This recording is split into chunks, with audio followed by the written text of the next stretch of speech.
Continue.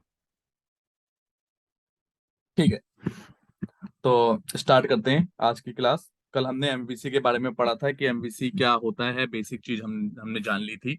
एक अपनी application भी बनाई थी, और मतलब एप्लीकेशन खोल के देखा था हमने कि कैसे प्रोजेक्ट बनता है, क्या होता है एमवीसी प्रोजेक्ट, और इसमें क्या क्या चीजें होती हैं। आज दोबारा से वही प्रोजेक्ट स्टार्ट करेंगे। सबको पता है एमवीसी मतलब मॉडल व्यू कंट्रोलर। व्यू जो यूजर को दिखेगा, कंट्रोलर जो सब कुछ कंट्रोल करेगा, सारी रिक्वेस्ट कंट्रोलर के पास जाएंगी, और मॉडल इसमें कुछ डाटा वाटा बना के आपको लेके आना है। तो कल की इस पहले मैं आज से का स्टार्ट करूं उससे पहले कल की क्लास का कोई क्वेश्चन है आपके, वो दीपक या चारू आपको? नहीं सर, हाँ रिवाइज नहीं जी। कर पाए थे उसको। अभी हाँ, प्रैक्टिस नहीं करी है। अच्छा, तो लेकिन कर लिया करो, जो मतलब वीडियो पे डिपेंडेंट मत रहा करो। हाँ हाँ, वो कुड वेंकट की वीडियो देख ली थी, स्टार्टिंग के एक दो। अच्छा अच्छा, ठीक है, वो भी सही है। उस मतलब उसको भी अब साथ साथ देखते रहना है, क्योंकि जब मैं प्रैक्टिकल वाला पढ़ाऊंगा, पर उसका थ्योरी है तो उसका इंटरव्यू में कुछ क्वेश्चंस आ जाएंगे। तो उसके ज्यादा नहीं है, 102 120 वगैरह वीडियो हैं। तो अगर रोज दो दो भी देखते हो तो 2 महीने में उसके सारे वीडियो खत्म हो जाएंगे, और तब तक हमारा ये कोर्स भी खत्म हो जाएगा। अब आप सोचोगे 2 महीने तो बहुत बड़ा टाइम है, बट अब आप प्रोग्रामर बन रहे हो तो आपको पूरी लाइफ इसमें स्पेंड करनी है, तो ये 2 महीना बहुत बड़ा टाइम होगा नहीं। तो ठीक है, स्टार्ट करते हैं फिर आज की क्लास। सबसे पहले राइट क्लिक करके सब कुछ बंद कर दूंगा, जिससे हम कंफ्यूज ना हो। आज क्या करेंगे कल? ओके, पहले से होने दो। Right click, close all tabs. तो ये सब कुछ बंद कर देता है। हमने अपना प्रोजेक्ट कल देखा था, सारी चीज अब हमें पता है कौन सी चीज क्या क्या काम करती है, इतना हमें पता है। अब आज एक काम करते हैं कि एक एक्चुअल में कैसी एप्लीकेशन बनती है उसका एक थोड़ा सा डेमो देखेंगे। थोड़ा सा आज की क्लास हो सकता है समझने में मुश्किल आए, बट ये बिल्कुल बेस बेस बनेगा। ये मैं कोशिश करूंगा बिल्कुल आसान शब्दों में बताना, बट अगर नहीं समझ में आया तो 2 बार 3 बार इस वीडियो को रिपीट कर करके आपको देखना है। अब क्या रिक्वायरमेंट है हमारी? सिंपल, सबसे पहली क्लास हम बनाएंगे कि हमें एम्प्लॉय की इंफॉर्मेशन दिखानी है। इंग्लिश में लिख देता हूँ ना। We need to show employees information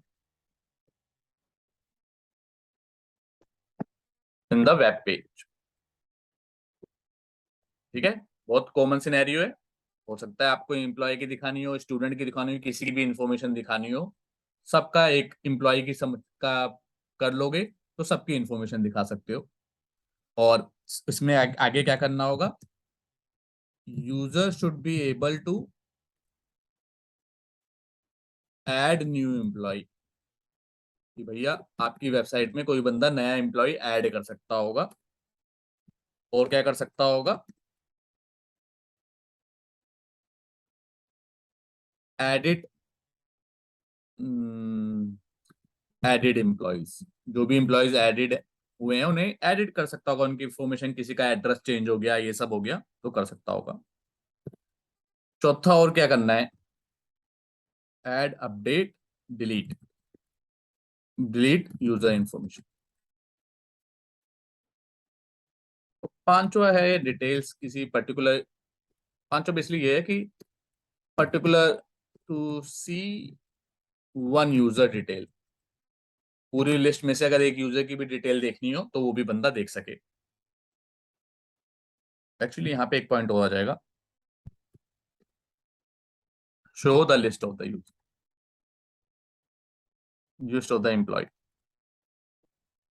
मेरी कंपनी में कितने भी जितने एम्प्लॉय हैं सबको मैं दिखाऊंगा पहले एक लिस्ट में, और वहां पे ऑप्शन होगा कि भाई नया एम्प्लॉय ऐड कर लो, एडिट कोई ऑलरेडी एडिट है उसकी इन्फॉर्मेशन एडिट कर लो, डिलीट कर लो। ये सब इसे ही बोलते हैं करंट ऑपरेशन। अब दुनिया में 80% काम यही होता है। आपको कहोगे कि कैसे कुछ प्रूफ करके दिखाओ, तो मैं कहूंगा ठीक है, खोलते हैं अपनी अमेजोन वेबसाइट। तो यहाँ पे जो भी काम है ये ऐड, अपडेट, डिलीट, ये काम आपको ऐसा अजीब अलग अलग सा दिख रहा है, लेकिन ये देखो इस पेज पे क्या दिख रहा है, पूरी लिस्ट की इंफॉर्मेशन दिख रही है। पूरी लिस्ट लिस्ट आ रही है। जैसे यहाँ पे थोड़ा अपने हिसाब से उन्होंने टॉप डील ये सब लिस्ट दे रखी है। अगर मैं यहाँ पे जाऊं और बुक्स खोल लूं, सर्च कर देता हूँ सीधा बुक्स पे, तो सारी बुक की ये लिस्ट आ रही है। जो एडमिन होगा वो ऐड कर सकता होगा, मैं यूजर हूं तो मेरे पास ऐड करने की एबिलिटी नहीं है, लेकिन हम ऐड करने की एबिलिटी भी देंगे। एडमिन ही बेसिकली एडिट अपडेट डिलीट वो सब एडमिन ही कर सकता होगा, हमारे पास सिर्फ ये लिस्ट देखने की कैपेबिलिटी है। तो ये जो टास्क, जो ये पूरा टास्क हो रहा है, ये हमारा इसमें निपट जाएगा। Show all the list of employee. जैसे यहाँ पे बुक दिखा रहे हैं, आप एम्प्लॉय दिखाना सीख जाओगे तो वैसे ही बुक दिखा देना, कोई डिफरेंस नहीं है। वैसे ही किसी का पैंट सर्च करेगा कोई, तो आपको पैंट दिखा देनी है। काम सारा देखे सारा काम एक ही होगा। काम फंक्शनलिटी जो मेजर है वो यही है, क्रिएट अपडेट डिलीट और रीड। बस दिखाने का तरीका अलग है, किसी में इस तरीके से दिखा रहे हैं, किसी में उस तरीके से दिखा रहे हैं, बट काम 80-90% आपका सेम रहता है। तो ये तो हो गई बात। अब बनाएंगे कि कैसे एमवीसी में इस चीज को अप्रोच किया जाए। तो स्टेप वाइज मैं लिख दूंगा, आप लोग बनाते चलोगे। बहुत सिंपल है, जो सारे कोई भी काम करना है इन्हीं स्टेप को फॉलो कर लेना है। और चाहे इंप्लॉय की डिटेल यूजर कोई भी काम करना होगा, इन्हीं स्टेप से काम हो जाएगा। सबसे पहले add model which contains all the properties of the employee. हम एम्प्लॉय के बारे में बता रहे हैं तो एम्प्लॉय की सारी प्रॉपर्टी यहाँ पे बता बता देंगे। अगर आपको बुक्स बनानी है तो बुक्स की, यूजर बनाना है तो यूजर्स की, जो भी बनाना चाहोगे उसकी सारी प्रॉपर्टी यहाँ पे डिफाइन कर देनी है। क्या बोला मैंने? मॉडल बनाओ, बनाते हैं।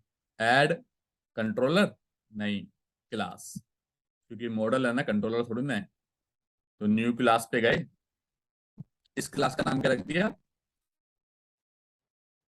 एम्प्लॉय। एम्प्लॉय बन गई मेरी एम्प्लॉय क्लास। अब एम्प्लॉय की क्या क्या प्रॉपर्टी होती है डिफाइन करना शुरू करते हैं।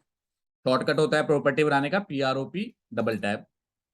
सबसे पहले तो एम्प्लॉय की कोई आईडी होगी, नॉर्मल आईडी लिख दी। और क्या होगा?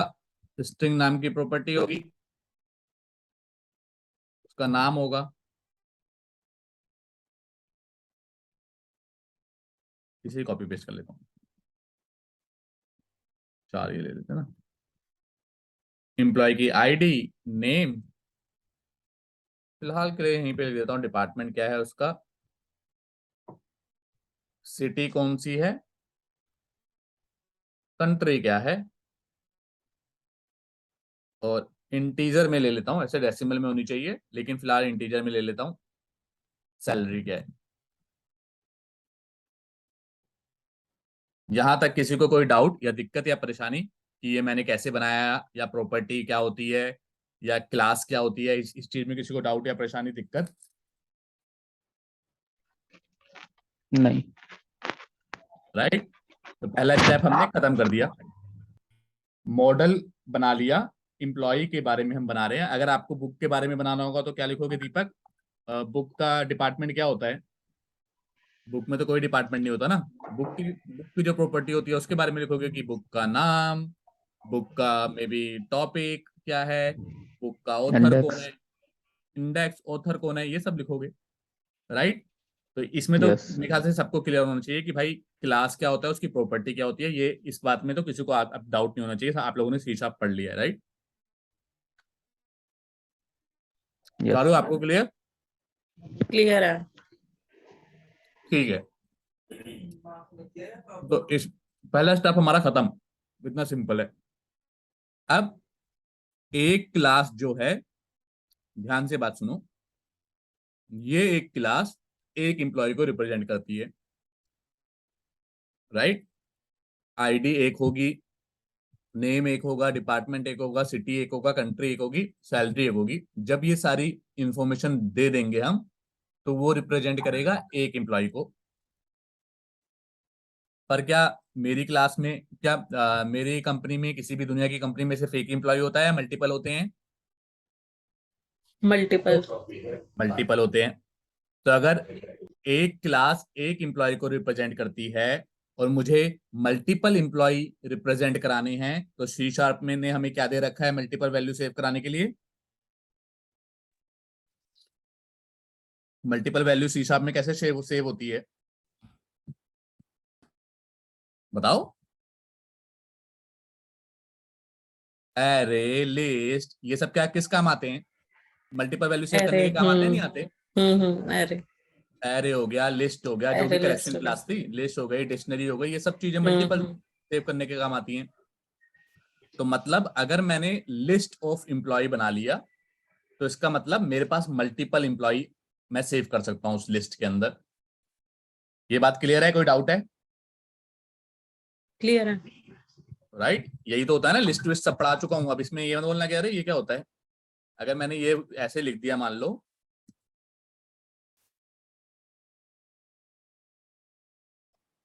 सरप्राइज मत होना, वो सारी चीजें आएंगी जो हमने पढ़ी हैं सी शार्प में।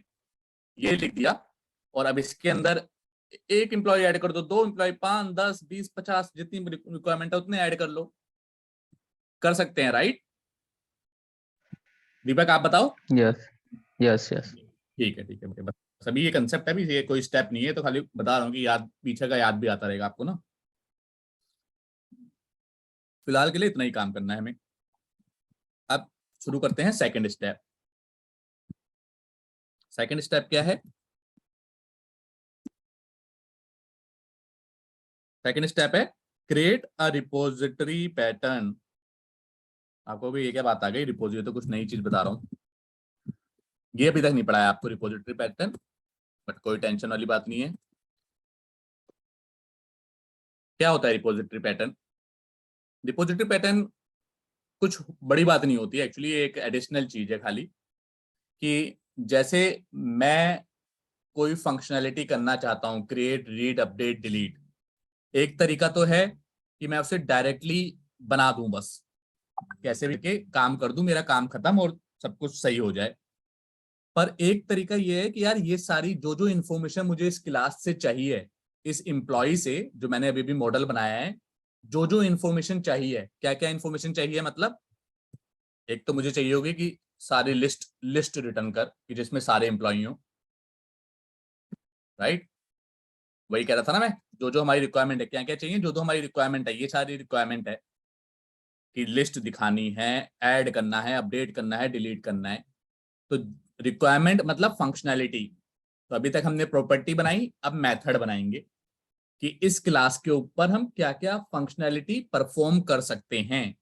जैसे हमें एक लिस्ट वहां पे रिटर्न करनी होगी, एक मेथड बनाएंगे जो कि लिस्ट रिटर्न करेगा, दूसरा मेथड बनाएंगे जो कि ऐड करेगा, तीसरा मेथड अपडेट करेगा, चौथा मेथड डिलीट करेगा। तो ये सारे मेथड विदाउट रिपोजिटरी पैटर्न के भी काम चल जाएगा, लेकिन जब एक रिपोजिटरी पैटर्न हम बीच में लगा देते हैं तो उससे ये बेनिफिट हो जाता है कि सारी फंक्शनैलिटी हम एक जगह, रिपोजिटरी होता है कि मतलब सेव करके रख लेते हैं, कि किसी भी बंदे को देखना हो कि मैंने एम्प्लॉय के साथ क्या क्या फंक्शनैलिटी यूज कर रखी है, तो वो रिपोजिटरी पैटर्न पे जाएगा तो सारी फंक्शनैलिटी चेक कर लेगा एक बार में। थ्योरी समझ में आई या नहीं आई? अभी ये प्रैक्टिकल करके देखेंगे। थ्योरी समझ में आई या नहीं आई? दीपक बताओ। Yes yes. ठीक है, करने को तो आप कंट्रोलर से सीधा ऐड, अपडेट, डिलीट कर सकते हो, लेकिन हम कह रहे हैं नहीं यार, बीच में एक रिपोजिटरी पैटर्न होना चाहिए जिससे कि सारी इंफॉर्मेशन वहां पे सेव हो मस्त।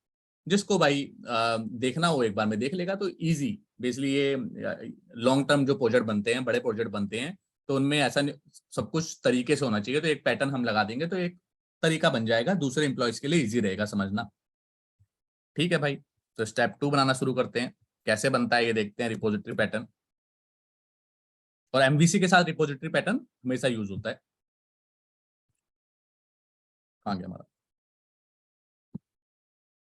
ये है ना? तो रिपोजिटरी पैटर्न के लिए आप क्या करो, एक फोल्डर बना लो कि भाई मेरे सारे रिपोजिटरी पैटर्न उस फोल्डर में रहेंगे। ऐड न्यू फोल्डर, चाहो तो कहीं मॉडल में भी डाल दो, लेकिन एक सही रहता है, एक फोल्डर बना लोगे उसमें रहेगा। रिपोजिटरीज बना लिया मैंने, इसमें सारी रिपोजिटरी की चीजें पड़ी रहेंगी। ठीक है, तो इसका पहला स्टेप क्या है कि हमें सारे मेथड डिफाइन करने हैं, बॉडी वॉडी नहीं देनी अभी, कि सारे मेथड क्या करने हैं, सिर्फ डिफाइन करने हैं। तो जहां पे सिर्फ डिफाइन करते हैं, बॉडी नहीं देते, वहां पे क्या यूज करते हैं, कोई बता सकता है? जहां पे हमें मेथड सिर्फ डिफाइन करने हो, बॉडी वॉडी ना देनी हो। इंटरफेस। बिल्कुल सही। तो बनाएंगे हम सबसे पहले एक इंटरफेस रिपोजिटरी पैटर्न का। कहाँ गया? न्यू आइटम होना चाहिए, ये रहा इंटरफेस। इंटरफेस का नाम हमेशा आई से शुरू करते हैं। क्या बना रहे हैं हम? ये आई एम्प्लॉय रिपोजिटरी। ठीक है, अभी आपको इंटरफेस का फायदा भी देखो। अभी तक तो आपने इंटरफेस पढ़ लिया है खाली, अब इंटरफेस का फायदा क्या क्या होता है ये भी यहाँ पे देख समझने को मिलेगा। आई एम्प्लॉय रिपोजिटरी करके बनाया, और इसमें भाई जो जो मेथड आपको बनाने हैं वो चिपका दो। सबसे पहला मेथड क्या चाहिए मुझे? इंटरफेस आपको पता है इंटरनली अपने आप ही पब्लिक होता है, तो पब्लिक देने की जरूरत है नहीं। सबसे पहले मुझे चाहिए लिस्ट ऑफ एम्प्लॉय। अब ये तो एम्प्लॉय है ही नहीं इसके अंदर, तो क्या करना पड़ेगा? आप सबको पता है, नेम स्पेस ऐड करना पड़ेगा उसका। यहाँ पे कंट्रोल प्लस डॉट करोगे तो बोलेगा इसको ऐड कर ले भाई, क्योंकि ये एम्प्लॉय तो अलग तूने फोल्डर में बना दिया ना। मैं कह रहा हूँ ठीक है, ऐड हो जाए। तो यहाँ पे देखो, अब हमारा नेम स्पेस ऐड हो गया मॉडल वाला। ये मॉडल नेम स्पेस कहाँ था? यहाँ पे। ये नेम स्पेस ऐड हो गया हमारे इसके अंदर, जिससे कि मैं इस एम्प्लॉय को यूज कर सकूं। अगर ये नेम स्पेस ऐड नहीं करता तो ये एम्प्लॉय यूज नहीं कर सकता था। क्या ये बात सबको पता है? नहीं पता कि अगर सेम नेम स्पेस के अंदर दूसरी क्लास होती है तब तो उसे यूज कर सकते हैं, लेकिन डिफरेंट नेम स्पेस के अंदर हो तो यूजिंग करके ऐड करना पड़ता है। क्या ये बात पता है सबको? नहीं पता? बताया था। हाँ पता है। पता है। ठीक है, तो इसने क्या किया, लिस्ट ऑफ एम्प्लॉय रिटर्न करेगा, और मेथड का नाम क्या रख दिया मैंने? Get all employees. खत्म, एक मेथड बना लिया हमने। फिलहाल के लिए करते हैं एक एक मेथड से चलते हैं, एक ही बनाते हैं इसे। अब इंटरफेस में तो एक मेथड बना लिया, लेकिन इसकी बॉडी भी देनी पड़ेगी ना, क्योंकि खाली इंटरफेस से तो कोई काम हो नहीं सकता ना। खाली ये मेथड है तो क्या कर रहा है ये पता ही नहीं। तो इंटरफेस की बॉडी हम कहाँ पे देते हैं? क्लास। तो इस क्लास को क्या, उस क्लास का मतलब क्या होना चाहिए उस ड्राइव्ड क्लास में? क्लास में। करेक्ट, कि उसको उस Inherit क्लास को, class। जो भी क्लास होगी वो इनहेरिट करेगी इंटरफेस। इनहेरिट बेसिकली इंप्लीमेंट करेगी, क्योंकि इंटरफेस इंप्लीमेंट होता है, इनहेरिट नहीं होता। यस। ठीक है, बहुत सही, सर बिल्कुल ये सही क्वेश्चन है आंसर ना, दे रहे मेरे हो। से पूछा था इसका, ना मेरे से क्वेश्चन पूछा था ये, मैंने ये क्वेश्चन बताया था, बोलता है कि नहीं ये दोनों इनहेरिट करते हैं, क्लास इंटरफेस और एब्स्ट्रैक्ट, नहीं तो आपने इंप्लीमेंट उसका नहीं करता। रीजन, आपने रीजंस के साथ नहीं बताया जो मैंने बताया था कि रीजन इनहेरिटेंस और बताया था ना सर। इम्प्लीमेंटेशन है। नहीं, इनहेरिट मैंने ये बताया था ना, इनहेरिटेंस और इम्प्लीमेंटेशन एक्चुअल में दोनों अपोजिट चीज है। इनहेरिटेंस में क्या हो रहा है, पेरेंट की फंक्शनैलिटी, पेरेंट में दो चार मेथड लिखा हुआ है और चाइल्ड उसे, बेसिकली ये एक्चुअली ये थोड़ा डीप टॉपिक है ना। मैंने हालांकि आप लोगों को बता रखा है, लेकिन ये डीप टॉपिक है, ये सारे इंटरव्यूअर्स को पता भी नहीं होता। तो अगर आप बोलेगा कि नहीं इंटरफेस होता तो आप बोल दो ठीक है, कह दो हालांकि हम इसे इम्प्लीमेंटेशन बोलते हैं, बट आप इनहेरिटेंस भी बोल सकते हो। समझ रहे हो? देखो डिफरेंस मैं फिर से बता देता हूँ, चलो एक बार। इनहेरिटेंस और इम्प्लीमेंटेशन में क्या डिफरेंस है? इनहेरिटेंस का मतलब कि मेरे पिताजी के पास कोई प्रॉपर्टी है, मैं उनसे प्रॉपर्टी ले लेता हूँ। क्लास में कोई चीज, प्रॉपर्टी मतलब क्लास में कोई मेथड होगा, वो सब चाइल्ड वाला बंदा यूज कर लेगा। इंप्लीमेंट में तो कोई होता ही नहीं है ना, खाली बता देता है, खाली मेथड की डेफिनेशन होती है, बॉडी वॉडी तो कुछ होती ही नहीं है। बॉडी चाइल्ड वाला अपने आप देता है, और बल्कि उल्टा होता है, अगर आप इसका वेरिएबल बना के ऑब्जेक्ट बनाओगे तो यहाँ पे बेसिकली क्या हो रहा है, ये पेरेंट यूज कर रहा है चाइल्ड की बॉडी। बात समझ रहे हो नहीं समझ रहे? इंटरफेस में यही होता है ना कि, सॉरी, इंटरफेस यस। में क्या होता है, इसके पास बॉडी तो होती नहीं, बॉडी तो चाइल्ड वाला बनाता है। अब चाइल्ड वाला जब बॉडी बनाता है तो चाइल्ड ने तो पेरेंट का कुछ यूज ही नहीं किया ना, खाली नाम, किसी ने, पेरेंट ने बोल रखा था कि भाई यहाँ पे मैं एक दिन जमीन बनाऊंगा, तो बनाई तो चाइल्ड नहीं। तो चाइल्ड ने तो कुछ उससे इनहेरिटेंस कुछ लिया ही नहीं, उसने तो अपने आप ही वो बल्कि बना के दे बना रहा है। और बाद में अगर मैंने इस क्लास, इस इंटरफेस के अंदर चाइल्ड क्लास का ऑब्जेक्ट बनाया, तो इस इंटरफेस ने बल्कि वो मेथड यूज कर लिया बॉडी। तो कहने का मतलब, पिताजी ने बोला था मेरी एक जमीन बनाऊंगा मैं, बच्चे ने वो जमीन बनाई, और बाद में पिताजी ने वो यूज कर ली, जबकि इनहेरिटेंस में उल्टा था, पिताजी ने ऑलरेडी घर बना दिया था, बच्चे ने वो घर यूज किया। तो ये डिफरेंस होता है। लेकिन मैं ये इतने डिटेल में आप इंटरव्यू के साथ अभी जान के साथ जाओ मत। अगर वो बोलता है कि नहीं इन्हें दोनों इनहेरिटेंस होता है तो बोल दो हाँ ठीक है, इनहेरिटेंस भी उसे कह सकते हैं, लेकिन इम्प्लीमेंटेशन बोलते हैं, क्योंकि ये इंटरव्यूअर को भी जरूरी नहीं है पता हो। ठीक है, ठीक है। अब आप बनाओगे class.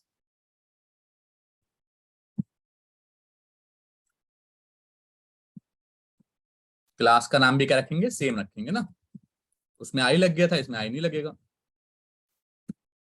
Employ repository dot cs बन गई भाई क्लास। अब इस क्लास को आप मेथड की बॉडी देनी है। मेथड की बॉडी देने के लिए क्या करना पड़ेगा, इंप्लीमेंट करना पड़ेगा। अभी लाल लाल आ रहा है, अगर आपको कंट्रोल डॉट करोगे, ये देखो, उसे ये अगर कोई बोले तो दिखा भी सकते हो सर, मतलब मैं नहीं बोल रहा, तो डॉट नेट ही बोल रहा है कि इंप्लीमेंट होता है, इनहेरिटेंस नहीं होता। ये देखो क्या बोल रहा है, इंप्लीमेंट बोल रहा है ना। माइक्रोसॉफ्ट वालों ने तो यहाँ पे क्या लिखा है, इंप्लीमेंट इंटरफेस, तो इंप्लीमेंट कर दिया। अब इंप्लीमेंट कर दिया तो ये मेथड आ गया मेरे पास। ये मेथड क्या करना चाहिए, लिस्ट ऑफ एम्प्लॉयज को रिटर्न करना चाहिए। तो लिस्ट ऑफ एम्प्लॉयज कहां से आएगी, अपने आप तो जादू से आएगी नहीं, एक्चुअली में तो डाटाबेस से आनी चाहिए। बाद में हम इसे डाटाबेस से लेके आएंगे, बट फिलहाल के लिए एक अपने लिए लिस्ट बना ही लेते हैं, एक अपनी लिस्ट बना लेते हैं कि भाई ये लिस्ट रिटर्न कर दियो।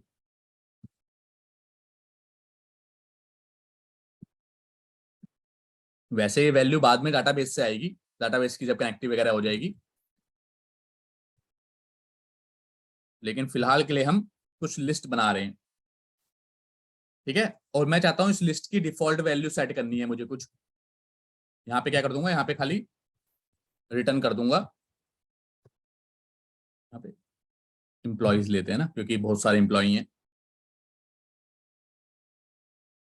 क्या ये दो लाइन समझ में आई, यहाँ पे एक नई लिस्ट बनाई, इस मेथड के अंदर उस लिस्ट को रिटर्न कर दिया मैंने। क्या इस बात को समझने में कोई दिक्कत परेशानी है आपको? नहीं सर, दीपक दोबारा बताओ। समझाना एक बार इसको। नहीं, ये समझ में नहीं आई सर। ठीक है, कोई बात नहीं।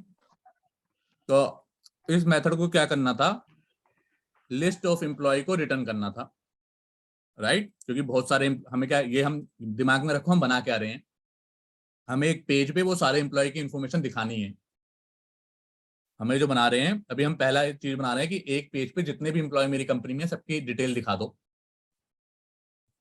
तो कैसे दिखेगी कि भाई एक एम्प्लॉय की डिटेल तो मॉडल में है, बहुत सारे एम्प्लॉय की डिटेल लिस्ट के लिए लिस्ट बनाना पड़ेगा। तो मैंने इंटरफेस बनाया। सबसे पहले तो इंटरफेस में बता दिया कि क्या ये मेथड रिटर्न करेगा, क्या करेगा, लिस्ट ऑफ एम्प्लॉय करेगा, तभी तो दिखा पाएंगे लिस्ट ऑफ एम्प्लॉय। अगर लिस्ट ऑफ एम्प्लॉय रिटर्न ही नहीं करेगा तो क्या दिखा पाएंगे। तो इसने लिस्ट ऑफ एम्प्लॉय रिटर्न किया। अब इसकी बॉडी दी हमने, यहाँ पे बॉडी में क्या कहा कि भाई लिस्ट ऑफ एम्प्लॉय रिटर्न करेगा। तो एक लिस्ट बना दी मैंने और उसको रिटर्न करा दिया। किसी को अब बात समझ में नहीं आई तो पूछो, और क्या समझ में नहीं आया ये पूछो, बताओ बताओ दीपक। आ गया सर। यहाँ पे तो कोई बड़ी बात नहीं है ना, एक लिस्ट ऑफ एम्प्लॉय बनाया है, रिटर्न कर दिया है। अभी बताओ इस लिस्ट ऑफ एम्प्लॉय में कितने एम्प्लॉय सेव होंगे? अभी तो कितने भी हो सकते हैं ना इसमें तो। नहीं फिलहाल अभी, मतलब होने को तो कितने भी कर सकते हैं, बट अभी कितने हैं? क्या ये लाइन लिखने के बाद ऑटोमेटिकली एम्प्लॉय इसके अंदर बन जाता है या नहीं बनता? नहीं बनता ना, अभी तो खाली खाली है ना, नहीं, अभी कहाँ ऑटोमेटिक डाला नहीं है? बनता। वो तो अपने आप ऐड करते हैं तभी तो बनता है लिस्ट के अंदर। ऐड करना पड़ेगा। हाँ अभी तो नहीं है ना, या अभी है? अभी है ही नहीं, ये दो तीन लाइनें लिखे, इसमें कहाँ अभी ऐड किया, हमने किया ही नहीं। अब मैं चाहता हूं लेकिन बाय डिफॉल्ट इसके अंदर कुछ एम्प्लॉय ऐड कर दूं मैं, इसकी जो डिफॉल्ट वैल्यू आए वो कुछ एम्प्लॉय के साथ आए। तो क्लास के अंदर डिफॉल्ट वैल्यू कहां पे सेट करते हैं? किसी भी, कंस्ट्रक्टर। बहुत सही जवाब, कंस्ट्रक्टर में करते हैं ना। किसी भी वेरिएबल की डिफॉल्ट वैल्यू कहां सेट करते हैं? कंस्ट्रक्टर में करते हैं। किसी को डाउट इस बात में है या कि कंस्ट्रक्टर में नहीं करते या कहीं और करते हैं? अगर इस एम्प्लॉय, मैं चाहता हूं कि इस एम्प्लॉय में मैं ऑटोमेटिकली कुछ एम्प्लॉय रिटर्न कर दूं, तो इसका मतलब है कि इसके अंदर अभी तो खाली पड़ा हुआ है, इसके अंदर कुछ वैल्यू सेट करनी होगी। वो वैल्यू कहाँ सेट करेंगे? डिफॉल्ट वैल्यू कहाँ पे सेट करते हैं? कंस्ट्रक्टर में, राइट। तो क्या करेंगे? कंस्ट्रक्टर बनाएंगे। कंस्ट्रक्टर बना दिया, अब इसके अंदर डिफॉल्ट वैल्यू सेट करते हैं। ठीक है भाई, कैसे करते हैं? लिस्ट के अंदर कैसे ऐड करते हैं? एम्प्लॉइज डॉट ऐड, अगर इंटीजर होता तो इंटीजर कर देते, बट ये लिस्ट किसका है? एम्प्लॉय का है। लिस्ट किसका है? एम्प्लॉय का है। तो पहले एम्प्लॉय का ऑब्जेक्ट बनेगा। तो दो तरीके होते हैं ऐड करने के, एक तो एम्प्लॉय का ऑब्जेक्ट बनाओ, ये लाइन समझने की कोशिश करना।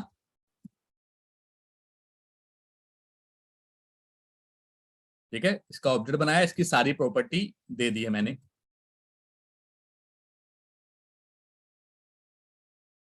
जो जो प्रॉपर्टी बनाई है ना, एक एक, अब एक ऑब्जेक्ट का मतलब एक एम्प्लॉय, याद रखना, एक ऑब्जेक्ट मतलब एक एम्प्लॉय।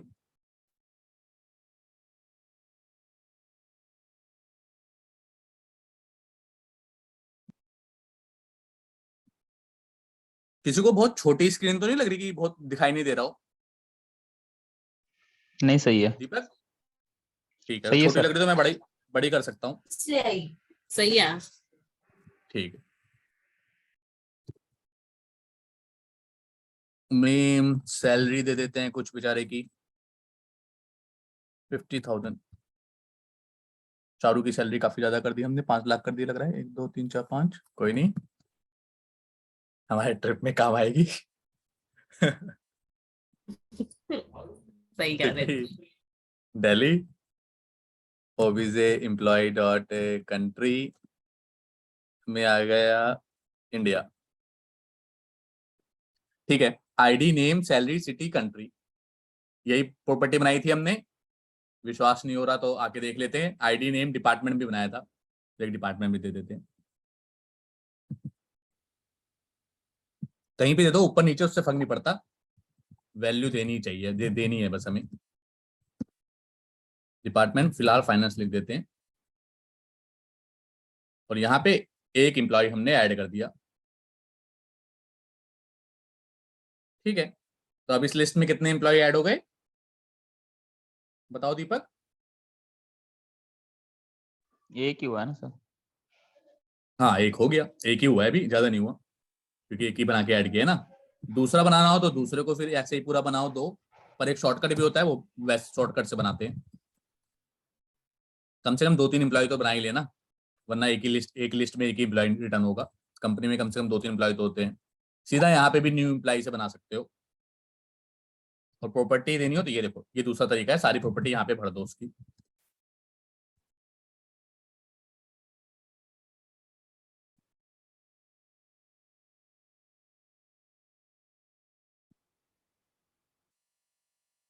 सिटी तुम्हारी भी दिल्ली,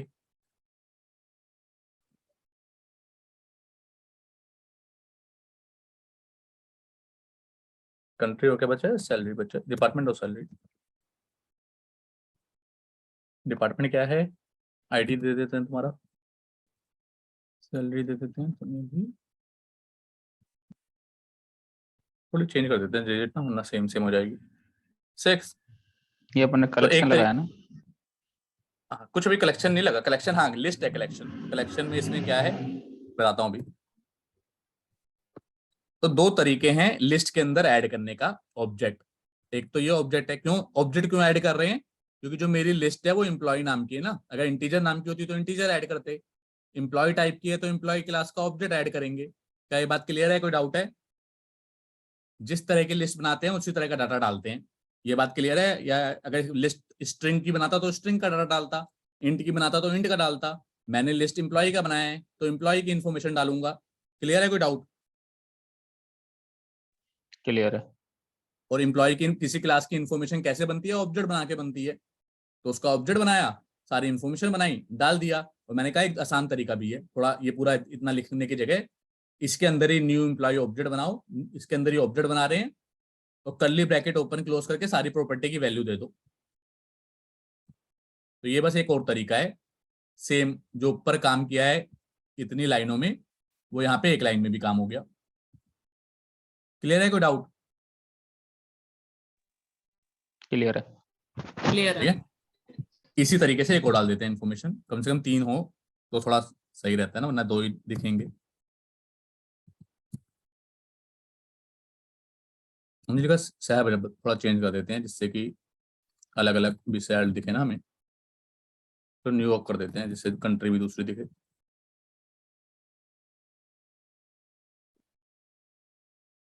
इसको डिपार्टमेंट रख देते हैं, मैनेजमेंट रख देते हैं। सैलरी यूएस में है तो 2 यूरो बढ़ा दिया, ठीक है। अब बाय डिफॉल्ट देखो, कंस्ट्रक्टर में जब भी इस क्लास का कोई ऑब्जेक्ट बनाएगा और ये मेथड कॉल करेगा तो कितने एम्प्लॉय से मिलेंगे?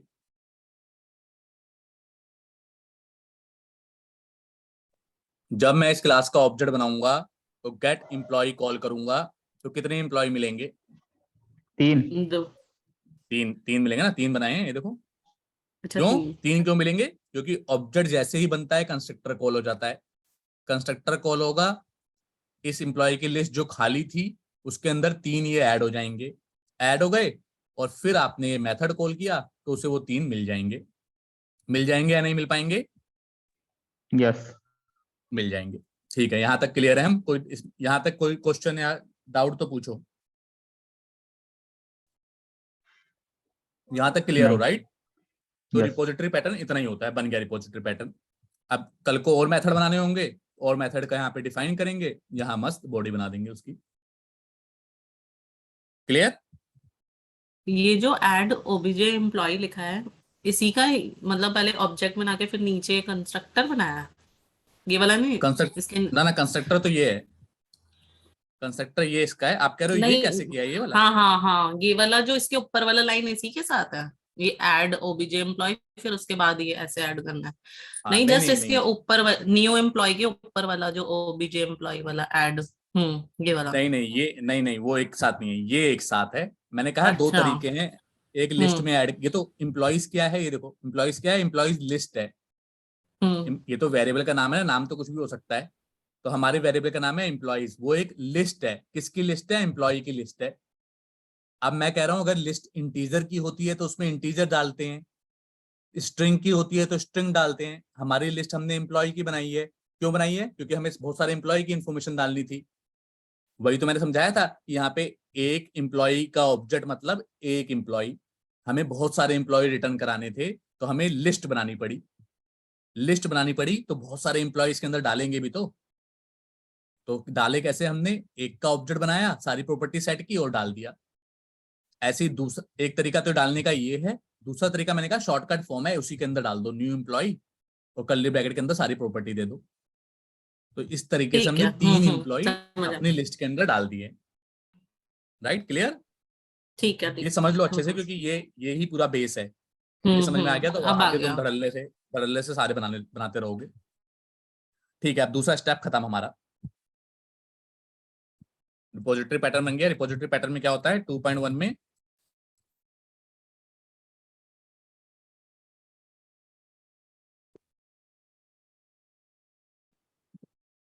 टू पॉइंट टू में क्या होता?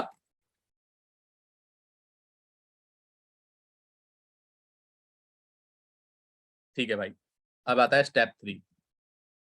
स्टेप 3, अब पीछे का काम तो हो गया, अब बनेगा कंट्रोलर।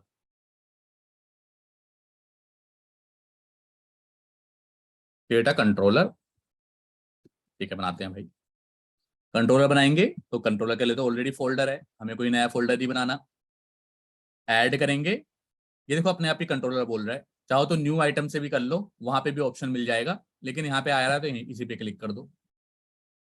तो कह रहा है कैसा कंट्रोलर चाहिए? एम्प्टी चाहिए। रीड एंड राइट, कह रहा है रीड एंड राइट का ऑटोमेटिकली मेथड बना के दे दूं क्या मैं?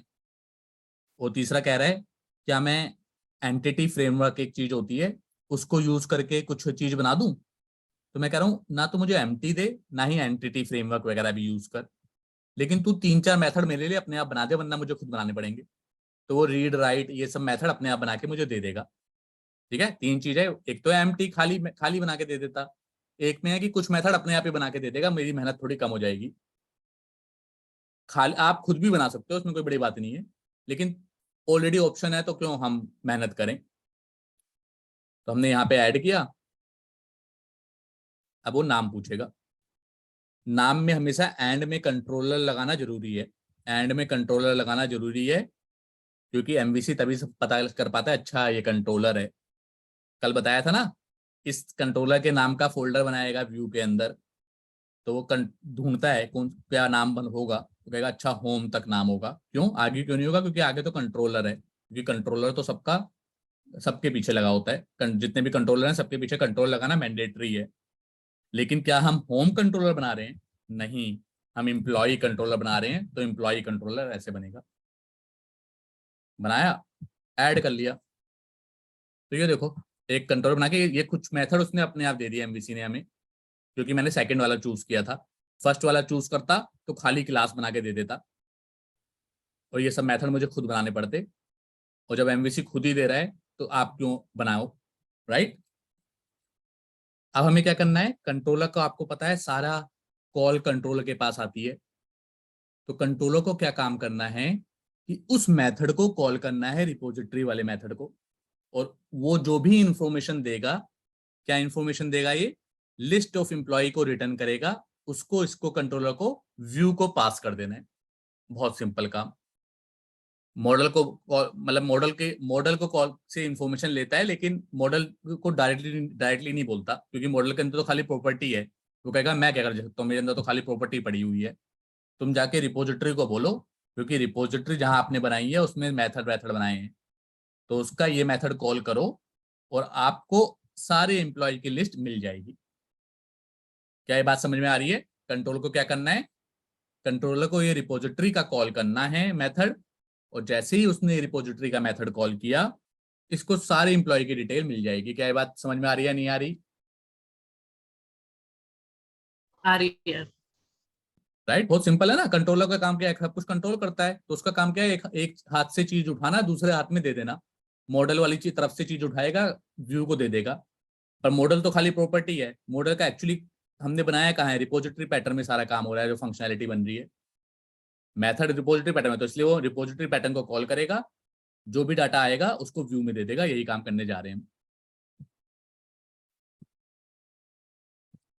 फिलहाल के लिए जो मैं तरीका अपनाऊंगा वो बेसिक तरीका होगा, जो आप लोगों को पता है। बाद में तरीका थोड़ा चेंज मॉडिफाई करूंगा, बट फिलहाल के लिए कैसे किसी क्लास का मेथड कॉल करना हो तो कैसे करते हैं बताओ? किसी क्लास का मेथड, अगर मुझे एम्प्लॉय रिपोजिटरी का मेथड कॉल करना है ये वाला, तो कैसे कॉल ऑब्जेक्ट बना करूंगा? के, बिल्कुल सही, ऑब्जेक्ट। बनाऊंगा। बिल्कुल सही जवाब है। फिलहाल के लिए ये तरीका सही नहीं है जो मैं कर रहा हूँ। एमबीसी ने एक और भी अच्छा आसान तरीका बता रखा है, बट फिलहाल के लिए हमने जो आता है वो करते हैं, बाद में उस एमबीसी वाले तरीके पे आएंगे।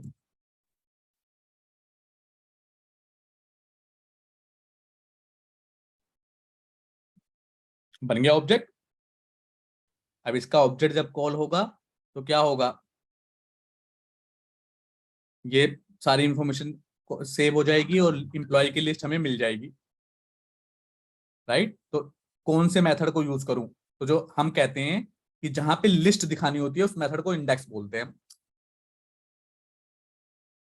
आप कुछ भी बोल सकते हो। एक सेकंड को, मेरा पैर सो गया, पैर पे मैंने लैपटॉप रखा था।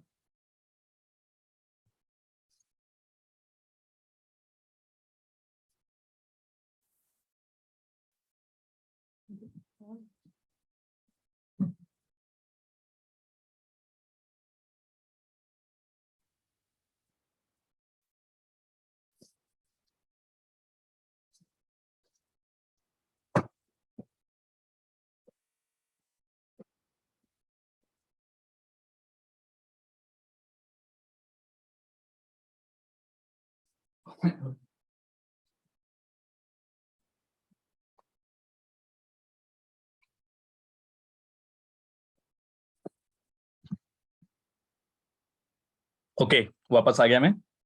मैंने पैर पे लैपटॉप रखा हुआ था, मेरा पैर सो गया, तो बड़ा एक झन्नाहट सी हुई।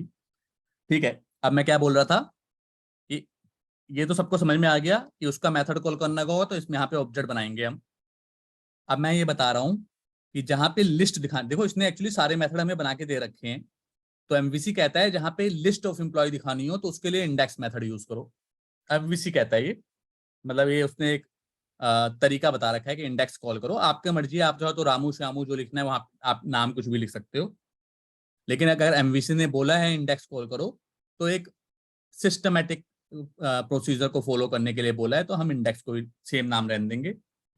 और यहाँ पे क्या, सॉरी, अंदर करते हैं और इसके अंदर क्या कॉल करेंगे, कौन सा मेथड हमें कॉल करना है, एक ही मेथड तो बनाया है अभी तक, repository. Yes, correct, employee repository का गेट ऑल एम्प्लॉइज। अब ये कॉल करेगा तो क्या रिटर्न करेगा, लिस्ट रिटर्न करेगा।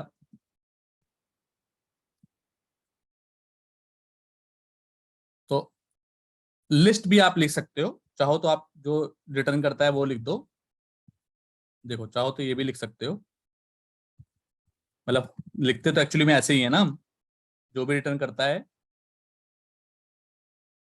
एम्प्लॉय रिपोजिटरी नहीं करता, एम्प्लॉय करेगा ना।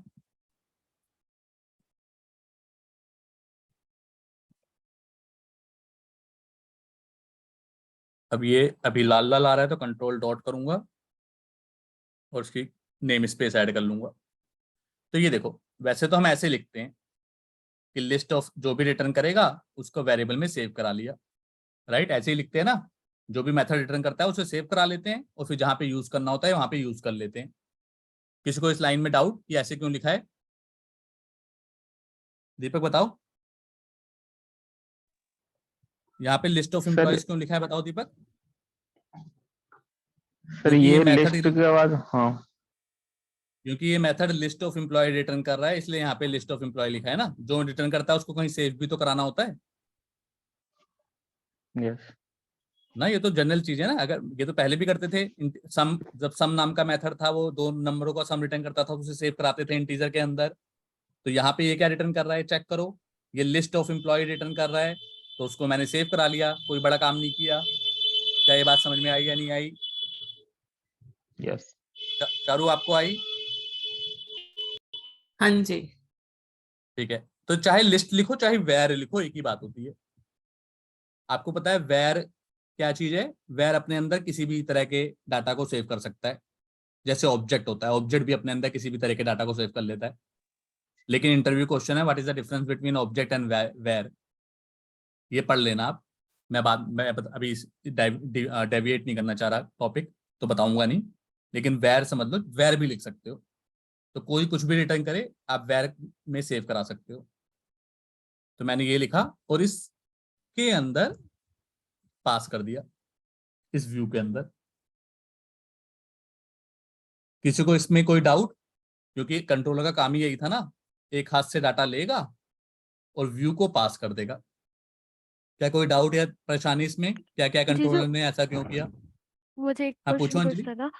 जीजू, जो कल पढ़ाया था आपने कल वाली क्लास में, आई एक्शन रिजल्ट था, इसमें मुझे पूछना था एक्शन रिजल्ट क्या होगा? हाँ, एक्शन रिजल्ट उसी की क्लास है, बिल्कुल सही, तुम बहुत सही क्वेश्चन है। तो जब एमवीसी ने अपने आप रिटर्न किया तो एक्शन रिजल्ट नाम का वो बना दिया। आई एक्शन रिजल्ट इंटरफेस था, ये क्लास है। तो हालांकि आप अगर यहाँ पे आई आई एक्शन रिजल्ट भी लिख लोगे तो कोई फर्क नहीं पड़ेगा, कोई फर्क नहीं पड़ता। लेकिन एमवीसी ने अपने आप बना के दिया तो एक्शन रिजल्ट ले लिया। एक्शन रिजल्ट क्या है, क्लास है बस, और आई एक्शन रिजल्ट क्या है, उसी क्लास का इंटरफेस है। इंटरफेस में आपको पता है डेफिनेशन होती है, इसमें बॉडी होती है, तो उससे फर्क नहीं पड़ता, चाहे आई एक्शन रिजल्ट लिखो चाहे एक्शन रिजल्ट लिखो। क्लियर? यस जीजू। ठीक है, तो यहाँ पे कंट्रोलर ने क्या किया, एक हाथ से इंफॉर्मेशन ली, इंप्लॉइज में सेव किया और व्यू को पहुंचा दिया। यही बताया था कल मैंने कि कंट्रोलर क्या करेगा, मीडिएटर का काम करेगा, मॉडल से इंफॉर्मेशन लेगा और व्यू को पहुंचा देगा। पर मॉडल से नहीं ली, क्योंकि मॉडल तो एक्चुअली क्या है, मॉडल तो खाली प्रॉपर्टी बना रहा है ना, इन्फॉर्मेशन तो, फंक्शनैलिटी कहाँ पे है, फंक्शनैलिटी तो रिपोजिटरी में है। तो उसने रिपोजिटरी से इंफॉर्मेशन ली और रिपोजिटरी ने मॉडल के अंदर ही इंफॉर्मेशन सेव की है। ये बात समझो। यहाँ पे जाते हैं गो टू डेफिनेशन में, जो हमने बनाया है, रिपोजिटरी ने इंफॉर्मेशन कहाँ पे सेव कराई है, ये देखो मॉडल के अंदर ही तो सेव कराई है, लिस्ट ऑफ मॉडल लिया है उसके अंदर ही सेव कराई है। तो बिना मॉडल के रिपोजिटरी कुछ नहीं कर सकता। तो पहले मॉडल बनाया, बताया कि भाई क्या क्या चीज इंफॉर्मेशन होगी उसके अंदर, फिर रिपोजिटरी बनाई, रिपोजिटरी में मेथड लिखा कि अच्छा भाई मुझे सारी लिस्ट रिटर्न कर, और बाय डिफॉल्ट मैंने कहा कंस्ट्रक्टर में कुछ डाटा दे देते हैं, क्योंकि मैं लिस्ट की में कोई डिफॉल्ट वैल्यू बनाना चाह रहा था। तो मैंने 3 डाटा बना लिया, उसने रिटर्न कर दिया। उसके बाद का स्टेप था कि कंट्रोलर बनाओ। हमने क्या कहा एमवीसी से, भाई कुछ मेथड हमारे लिए अपने आप बना दे, अदरवाइज ये इतना हमें खुद लिखना पड़ता, कोई बड़ी बात नहीं है ये। लेकिन एमवीसी ने खुद ही बना दिया तो ठीक है। अब इंडेक्स के अंदर हमने क्या किया, अपने रिपोजिटरी क्लास का ऑब्जेक्ट बनाया और इंडेक्स के अंदर उस ऑब्जेक्ट का मेथड को कॉल किया। मेथड रिटर्न करता है लिस्ट ऑफ एम्प्लॉइज, और उसको हमने सेव करा लिया एक एम्प्लॉइज नाम के वेरिएबल में और पास कर दिया व्यू के अंदर। क्या इस बात में कोई किसी को डाउट या दिक्कत या परेशानी? दीपक आप बताओ। नहीं। ठीक है, चारू आपको भी क्लियर? क्लियर है। ठीक है, अब बनाना है व्यू, क्योंकि देखो यहाँ पे अपने आप तो व्यू बनता नहीं है ना, अभी एम्प्लॉय नाम का कोई फोल्डर है ही नहीं। आपको पता है जब व्यू बनेगा तो एम्प्लॉय नाम का, देखो बन गया है हालांकि फोल्डर, हम बन नहीं गया, हमने कल बनाया था, याद है कल मैंने कहा था एक फोल्डर बना रहा हूँ एम्प्लॉय नाम का, क्योंकि बाद में मैं एम्प्लॉय ऐड करूंगा, अपने आप बन गया है। नहीं भी होता तो कोई दिक्कत वाली बात नहीं है। अब मुझे कैसे बनाना है व्यू, मैं कहीं पे भी बीच में क्लिक करूंगा, राइट क्लिक कर दूंगा, ऐड व्यू कर दूंगा, कल बताया था ऐसे बनता है। अब वो पूछेगा क्या एम्प्टी बनाना है, कल तो मैंने एम्प्टी बनाया था क्योंकि कल मुझे कोई इन्फॉर्मेशन वगैरह दिखानी नहीं थी। आज मैं कह रहा हूँ नहीं भाई एम्प्टी नहीं बनाना, कुछ डिजाइन वगैरह तू मेरे लिए अपने आप बना दे। तो मैं कर रहा हूँ कि नहीं एम्प्टी नहीं, रेजर व्यू ले रहा हूँ, नॉर्मल व्यू। एम्प्टी मतलब कुछ भी नहीं बना के देगा वो, खाली दे देगा मुझे, तो मुझे खाली थोड़ा ना चाहिए, मुझे तो लिस्ट दिखानी है। तो मैंने कहा नहीं खाली मत दे मुझे, ऐड किया। अब वो कहेगा अच्छा खाली नहीं बनाना तो बता कैसे क्या बनाऊं, तो मैं कह रहा हूं मेरे व्यू का नाम होगा इंडेक्स। व्यू का नाम बताओ इंडेक्स क्यों होगा मेरे, चारू आप बताओ लिस्ट व्यू ऑफ का नाम एम्प्लॉय इंडेक्स? इंडेक्स में आएगी ना। करेक्ट, क्योंकि ये जो एक्शन का नाम है वही व्यू का नाम होना चाहिए ना, क्योंकि कंट्रोलर ने कहा था ना, राउटिंग में आपने देखा था, राउटिंग में लिखा हुआ था कंट्रोलर फिर एक्शन ये दो, और व्यू का जो नाम होना चाहिए वो कंट्रोलर के एक्शन का ही नाम होना चाहिए, कुछ और नाम होगा तो उसे मिलेगा ही नहीं। क्या ये बात पता है ना, कल बताई थी, ये तो सबको पता है ऑलरेडी राइट। अब वो पूछ हाँ रहा है जी। यस। टेम्पलेट। अभी अभी पूछ रहा है टेम्पलेट कौन सा लोगे, टेम्पलेट मतलब ये कुछ डिजाइन हम या तो हम बैठ के खुद डिजाइन करें, बट हम लोग तो डेवलपर हैं, डिजाइनर तो है नहीं, तो हम अभी डिजाइन पे ज्यादा टाइम वेस्ट नहीं करेंगे। हम कहेंगे भाई तू मेरे लिए डिजाइन बना दे, तो देखो एमवीसी डिजाइन कर रहा है, कह रहा है अच्छा बना दूंगा, बता क्या बनाएगा, ये क्रिएट वाला है, डिलीट वाला है, डिटेल वाला है, एडिट वाला है, लिस्ट वाला है या एम्प्टी है।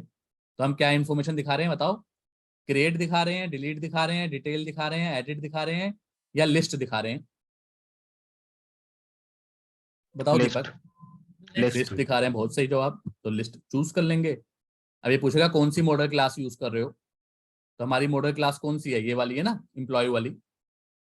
बाकी तो रिपोजिटरी है हमारी, एरर व्यू मॉडल ये नहीं है हमारी, हमारी एम्प्लॉय मॉडल बनाई है हमने, राइट, तो ये सेलेक्ट कर लेंगे।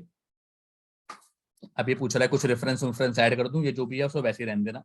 और पूछ रहा है पार्शियल व्यू बनाना है, पार्शियल व्यू बाद में जब टॉपिक आएगा तो पढ़ाऊंगा, अभी नहीं, अभी तो मुझे पूरा का पूरा नया व्यू चाहिए, पार्शियल नहीं चाहिए। ऐड कर दूंगा, थोड़ी देर वो ऐड बिहाइंड द सीन वो कोड वोड लिख रहा है अपना, कोड वोड जब लिख लेगा तो ऐड हो जाएगा। देखो कितना अच्छा है एमवीसी, कोड आपके लिए डिजाइन डिजाइन सब बना के दे देता है। ये मेथड वेथड भी उसने अपने आप बना के दे दिए थे। अब व्यू भी उसी एम्प्लॉय फोल्डर के अंदर व्यू भी बना देगा और व्यू का डिजाइन वगैरह भी बना देगा।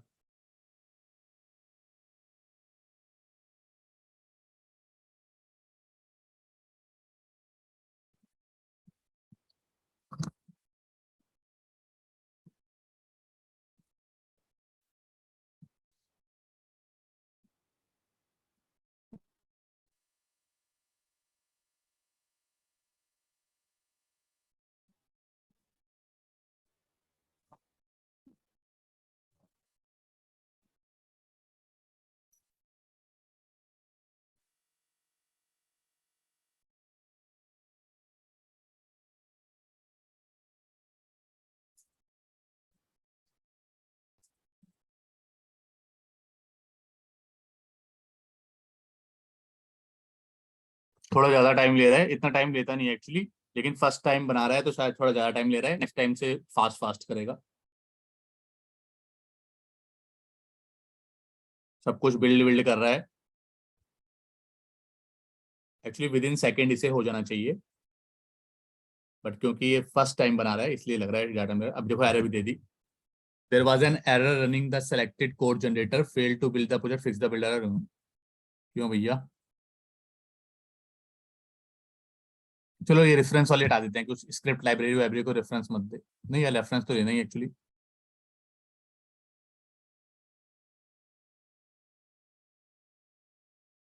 दोबारा से कोशिश करते हैं ऐड करने की।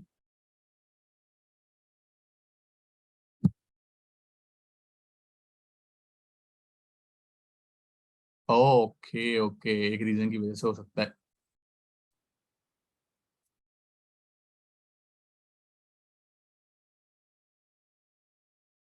क्योंकि मैंने बताया था ना, यहाँ पे हम एक अपने तरीके से ऑब्जेक्ट बना रहे हैं। एक्चुअली ये कहता है अपने तरीके से मत बनाओ, वरना वो समझ नहीं पाता कुछ चीजें। ठीक है कोई नहीं, तो एक काम करते हैं, अपने तरीके से ऑब्जेक्ट नहीं बनाते। यहाँ पे देखो यही बोल रहा है कि समझ नहीं पा रहा कि भैया आपने अगर अपने तरीके से बनाया है तो समझ नहीं पा रहा ये। तो एक काम करते हैं, इसके जो इसने बोला है उसी तरीके से बनाता हूँ, वो तो चीज समझ भी जाओगे। तो ये क्या कहता है कि ऐसे ऑब्जेक्ट मत बनाओ। इस तरह से ऑब्जेक्ट बनाना कहता है बहुत बेकार चीज है। कल को मैंने रिपोजिटरी चेंज की तो फिर जितने कंट्रोलर में यूज हो रहा होगा उस कंट्रोलर में जाके आपको चेंज करना पड़ेगा। कहता है एक मैं आपको आसान तरीका दे रहा हूँ, वैसे ऑब्जेक्ट बनाओ ना। क्या आसान तरीका देता है वो, दिखाता हूँ। कहता है अपने कंट्रोलर में कंस्ट्रक्टर बनाओ। सॉरी, CTOR डबल टैप तो कंस्ट्रक्टर बन जाएगा। अब कहता है आपको क्या चाहिए, तो मुझे आई एम्प्लॉय रिपोजिटरी में जो जो मेथड है वो कॉल करने हैं। फिलहाल के लिए एक ही मेथड है तो अभी तो एक ही कॉल करना है, लेकिन मुझे क्लास की जगह इंटरफेस चाहिए।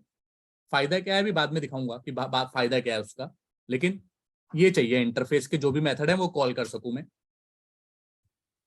तो जाऊंगा इस इंटरफेस को लिख दूंगा,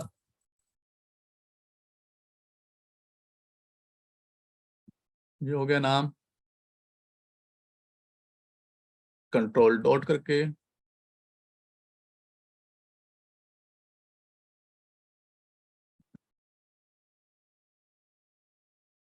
इस तरीके से कहता है, जो क्या किया है मैंने, आई एम्प्लॉय रिपोजिटरी का इंटरफेस का वेरिएबल लिया, उसको सेव करा लिया एक प्राइवेट वेरिएबल में जो कि क्लास लेवल पे है।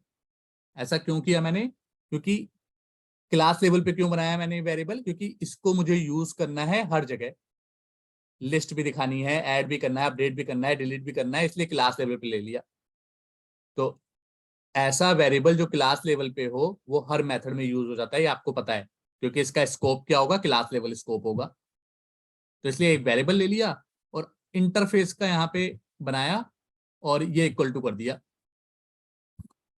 तो इससे क्या फायदा हुआ, इसका ऑब्जेक्ट, क्योंकि हमें ऑब्जेक्ट क्या चाहिए एट द एंड, ऑब्जेक्ट चाहिए हमें क्लास का ना कि इंटरफेस का, क्योंकि इंटरफेस का कोई ऑब्जेक्ट बनता ही नहीं है। तो ये कह रहा है ऑब्जेक्ट ना मैं ऑटोमेटिकली बना दूंगा। MVC कहता है ऑब्जेक्ट मैं ऑटोमेटिकली बना दूंगा, तू बस एक काम करियो, तू बता दियो कि किसका ऑब्जेक्ट बनाना है।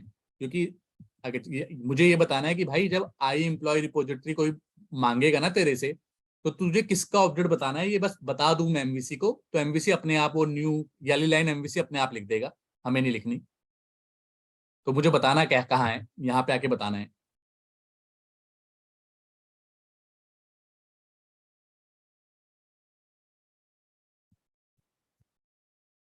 कैसे बनेगा ये, बिल्डर डॉट सर्विसेज, बताता हूँ कैसे बताते हैं।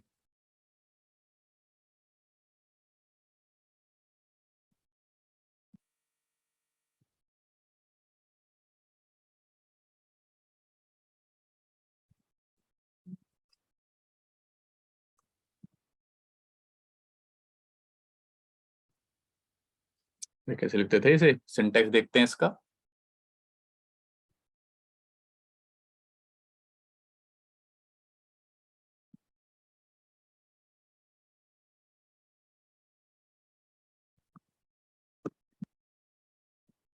ये बात समझना भी, ये कोर कंसेप्ट है MVC का।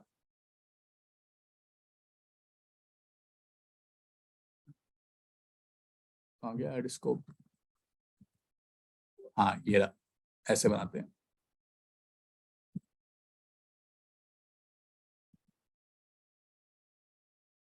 मैं देखो एमवीसी को कह रहा हूं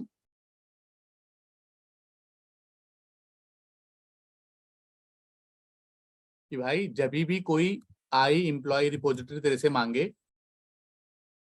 तो तू उसको किसका ऑब्जेक्ट बनाएगा, एम्प्लॉय रिपोजिटरी का।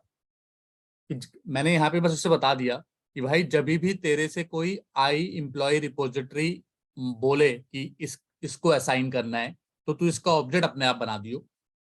तो यहाँ पे देखो यही कह रहा हूं मैं, यहाँ पे मैं आई एम्प्लॉय रिपोजिटरी ही मांग रहा हूँ और उसको एक वेरिएबल में सेव करा रहा हूँ यहाँ पे। तो और मैंने प्रोग्राम डॉट सी एस में जाके बता दिया कि जब भी कोई तेरे से मांगे ना इसका ऑब्जेक्ट बना दियो, तो वो अपने आप ही इसका ऑब्जेक्ट बना देगा। आपको टेंशन नहीं लेनी, अपने आप ही इसका ऑब्जेक्ट बना देगा। और फिर उसे भी समझ में आएगा अच्छा इसका ऑब्जेक्ट बनाना है, फिर वो टेम्पलेट वगैरह अपना सही से काम कर पाता है। अगर इस तरह से ऑब्जेक्ट बनाओगे तो कहेगा भाई तूने मेरे से तो मांगा ही नहीं ऑब्जेक्ट, अब मुझे क्या पता कैसे काम करूं आगे, इसलिए वो आगे काम नहीं कर पा रहा था। अब हम इसका ऑब्जेक्ट बन गया, अब हमें विश्वास है उसने बना दिया होगा इसका ऑब्जेक्ट, मुझे बस इसको यूज करना है। तो मैंने यहाँ पे गया यूज कर लिया।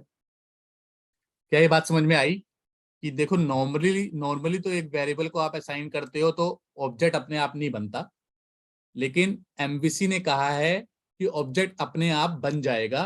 तुम बस मुझे बता दो प्रोग्राम डॉट सी एस में लिख के कि भाई किसका ऑब्जेक्ट बनाना है।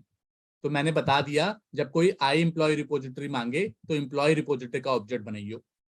अब क्योंकि मैंने उसे बता दिया तो अब मेरे कंट्रोलर में ऑटोमेटिकली इसके अंदर, इस वेरिएबल के अंदर जो मैंने यहाँ डिफाइन किया है, एम्प्लॉय रिपोजिटरी का ऑब्जेक्ट सेव हो जाएगा। क्या ये बात आपको समझ में आई या नहीं आई? दीपक आप बताओ।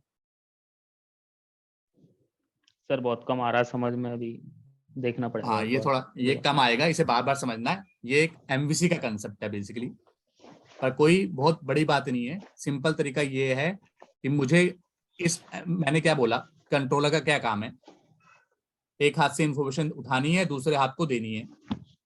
तो नॉर्मली तो क्या करते थे हम, ऑब्जेक्ट बनाते थे। इतना तो समझ में आया ना कि किसी की मेथड कॉल करना है तो ऑब्जेक्ट बनाना है और उसे कॉल कर देना है। ये बात तो क्लियर है, इसमें कोई डाउट है? यस। ये क्लियर था ना? अब मैंने कहा कि यार अगर मैं ऐसे बनाऊंगा ना, तो एमवीसी थोड़ा गुस्सा हो गया था। अभी देखा उसने टेम्पलेट बना के नहीं दिया हमें, वो कह रहा है भाई तुम मेरा जो कंसेप्ट है वो तो फॉलो कर नहीं रहे, अपनी अपनी चला रहे हो। तो मैंने कहा ठीक है, अब तूने जैसे बोला है, मैं इसीलिए तुम्हें बता नहीं रहा था ये, क्योंकि ये थोड़ा सा कंफ्यूजिंग है। अभी स्टार्टिंग में आपको कंफ्यूजिंग लगेगा, लेकिन अब एमवीसी हमें आगे बनाने नहीं दे रहा, तो तब मुझे करना पड़ा ये। तो एमवीसी कहता है एक तरीका है ऑब्जेक्ट बनाने का, तू डायरेक्ट ऑब्जेक्ट मत बना किसी क्लास के अंदर, कंट्रोलर के अंदर। तू कंस्ट्रक्टर के अंदर उसका रिपोजिटरी का इंटरफेस पास कर दे। दो चीज बोलता है वो खाली, कंस्ट्रक्टर के अंदर इंटरफेस को पास कर और प्रोग्राम डॉट सी एस में लिख दे किसका ऑब्जेक्ट बनाना है, तो ऑब्जेक्ट मैं बनाऊंगा। और तेरे को क्या करना है, जो भी ऑब्जेक्ट बना होगा उसे कहीं सेव कर ले। तो मैंने इस क्लास सेव कर लिया। अब फिर उसे धड़ल्ले से जो कॉल करनी थी, फिर तो ये यही वाली बात हो गई, चाहे इससे कॉल करो चाहे उससे कॉल करो। क्यों? क्योंकि इसके अंदर ऑलरेडी ऑब्जेक्ट सेव है। क्या थोड़ा बहुत समझ में आया? ये बस समझ लो कि इसके अंदर अब ऑटोमेटिकली ऑब्जेक्ट आ चुका है और हमने कॉल कर लिया एम्प्लॉय को, एम्प्लॉय की इंफॉर्मेशन आ गई और उसको पास कर दिया व्यू में। इस वीडियो को जो मैं बता रहा हूँ स्लो मोशन में या कैसे भी, बार बार पढ़ने के समझने की कोशिश करना मैंने क्या बताया है, कोई बड़ी बात नहीं बताई। डायरेक्टली ऑब्जेक्ट बनाने की जगह बस जो एमवीसी ने हमें तरीका बताया है कि कंस्ट्रक्टर के अंदर इंटरफेस पास करो, प्रोग्राम डॉट सी एस में जाके बता दो उस इंटरफेस को जगह कौन सा ऑब्जेक्ट बनाना है, वो हमने बता दिया। और फिर ऑटोमेटिकली वो उसका ऑब्जेक्ट बना देगा। आप उस ऑब्जेक्ट को कहीं पे सेव करा लो। मैंने क्लास पे एक सेव करा लिया है। अब उस ऑब्जेक्ट के साथ वो मेथड कॉल करूंगा। ये तो पहले भी ऑब्जेक्ट के साथ ही करता था मैं, तो इसमें कोई चेंज नहीं है। उसको सेव कराया, मेथड क्या रिटर्न करेगा, लिस्ट ऑफ एम्प्लॉय रिटर्न करेगा। उसको सेव कराया और पास कर दिया व्यू में। थोड़ा बहुत क्लियर हुआ? बताओ दीपक। अनम्यूट होकर बोलो। पास कर दिया, कोई बात नहीं। अगर हाँ नहीं सर आ समझ में आया जाएगा, तो फिर वो आ जाएगा पढ़ने हाँ को। हाँ हाँ दोबारा तिबारा पढ़ोगे तो आ जाएगा। अब मैंने बता दिया कौन सा टेम्पलेट है मेरा, फिर मॉडल क्लास बता दी, ये वाली मॉडल क्लास है, और फिर से ऐड करने की कोशिश करते हैं, देखते हैं अब बंदा उठाता है नहीं उठाता, क्योंकि हमने अब उसको उसके तरीके से ही काम करवा रहे हैं।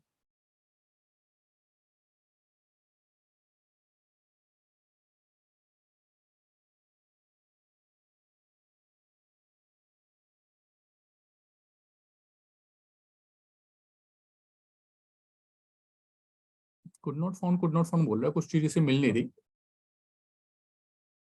Error running the selected code generator, failed to build the project। कोई चीज ढूंढ रहा है इसे जो कि मिल नहीं रही, एक बार देखते हैं क्या चीज नहीं मिल रही इसे।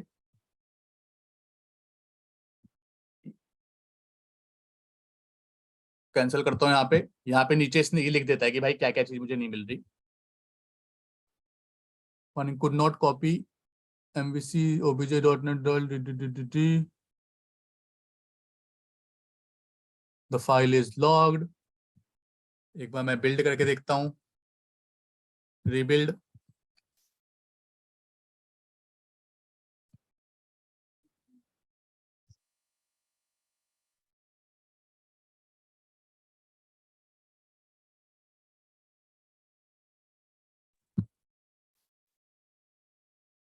ठीक है बिल्ड कर लिया मैंने, हो सकता है बिल्ड की वजह से हो, लेकिन इससे कोई चीज मिल नहीं पा रही, इसे अपने आप बनाना है। अगर ये अपने आप नहीं बनाएगा तो हम अपना खुद का बनाएंगे।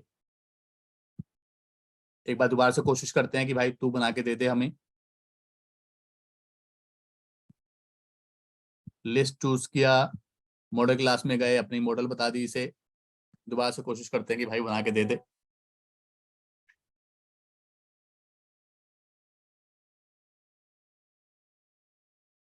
बहुत फास्ट बनाता है एक्चुअली, इतना टाइम ले रहा है तो मतलब उसे कुछ चीज मिल नहीं रही।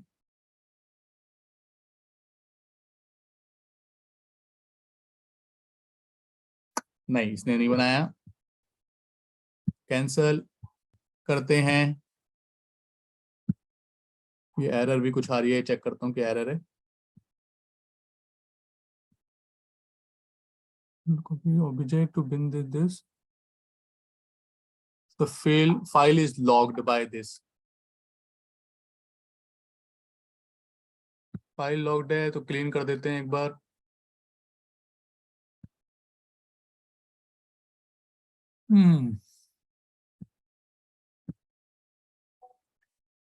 चलो हम इससे एमवीसी से नहीं बनाते, अपने आप बनाते हैं, फिर कोई बात नहीं। राइट क्लिक किया, बिल्ड होने दो पहले।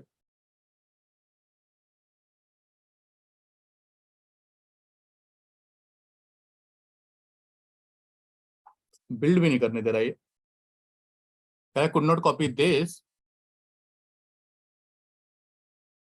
This file is logged by IT expert सारा जुलाई MVC। कहाँ लॉग कर दिया हमने इसे? क्या है, क्योंकि कोई दूसरा प्रोजेक्ट ऑलरेडी रनिंग है, दो प्रोजेक्ट खोल रखे हैं, ये ऑलरेडी रनिंग है, इस वजह से भी प्रॉब्लम आ सकती है। अब एक बार बिल्ड करूंगा। देखो प्रोग्रामर्स की लाइफ में ये सब प्रॉब्लम आती रहती हैं, तो आप लोगों को ज्यादा टेंशन लेनी नहीं है, बल्कि प्रॉब्लम को समझ के सॉल्व करने की कोशिश करनी है। दो प्रोजेक्ट खुले हुए थे, एक रनिंग था ऑलरेडी, उस वजह से शायद इसे दिक्कत आ रही थी।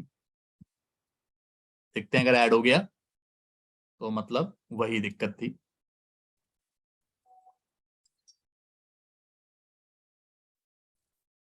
कोड वोड जनरेट कर रहा है, इस बार लग रहा है ऐड हो जाएगा। हो गया ऐड। वो एक्चुअली दो प्रोजेक्ट खुले हुए थे मेरे, दो विजुअल स्टूडियो में, एक ऑलरेडी रनिंग था। अब रनिंग था तो वो फाइल ऑलरेडी यूटिलाइज कर रहा था, तो जब दूसरे प्रोजेक्ट में मैं ऐड कराने की कोशिश कर रहा था तो कह रहा था भाई फाइल तो कोई दूसरा विजुअल स्टूडियो यूज कर रखा है, तो मैं कैसे यूज करूं, इसलिए नहीं खुल रहा था।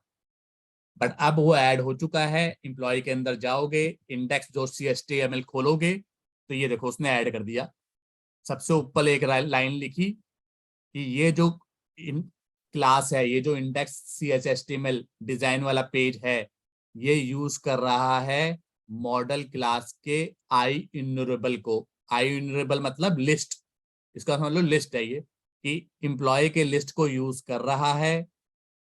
एक एक लाइन पढ़ दो, अभी बाद में पढ़ेंगे एक एक लाइन क्या बोल रहा है ये। फिलहाल के लिए बस इसे रन कर देते हैं और चेक करते हैं कि चला हमारा, दिखे सारे लिस्ट या नहीं दिखे। रन करने के लिए यहाँ पे रन कर देंगे।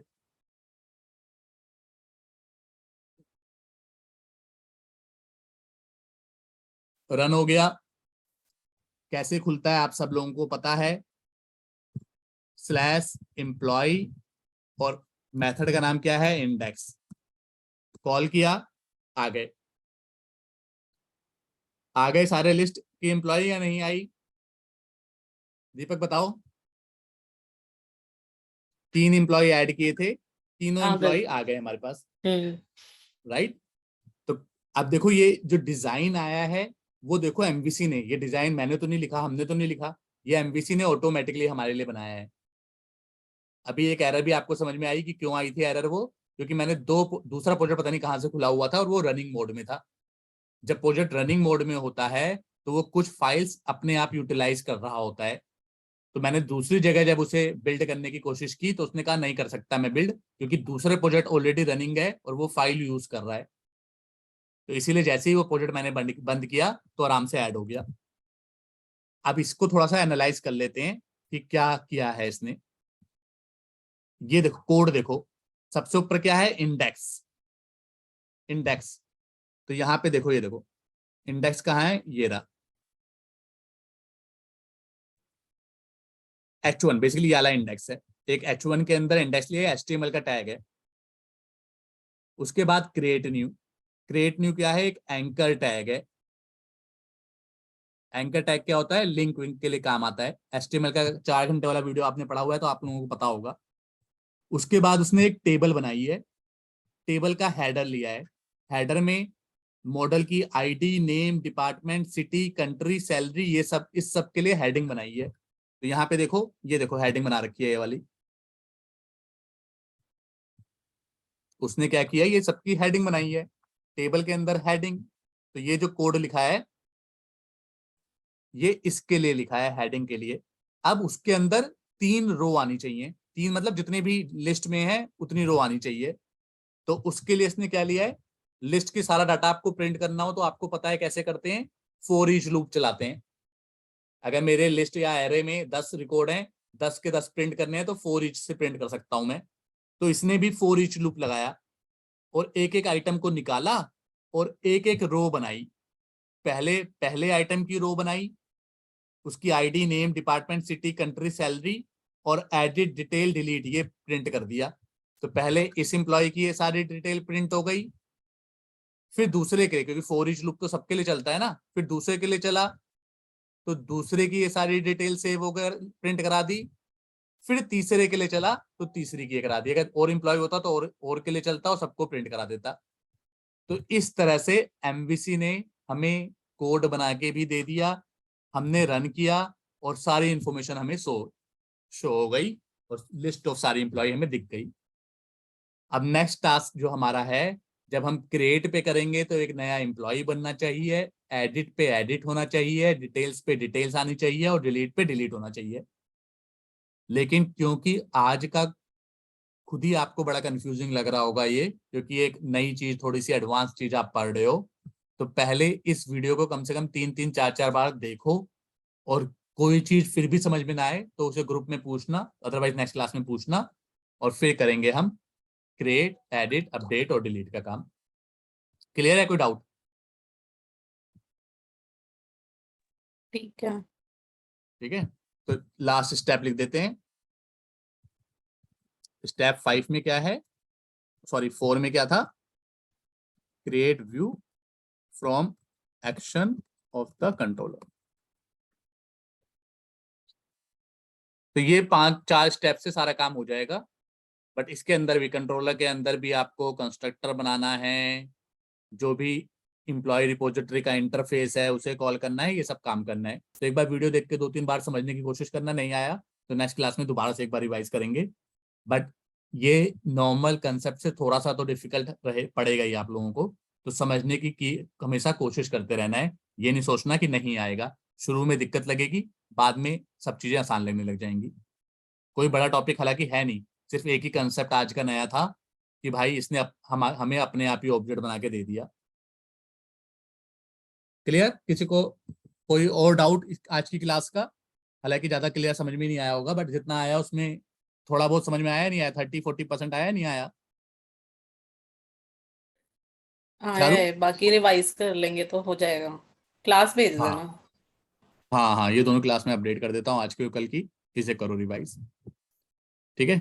चलो मिलते हैं अब नेक्स्ट क्लास में, तब तक के लिए बाय बाय। बाय।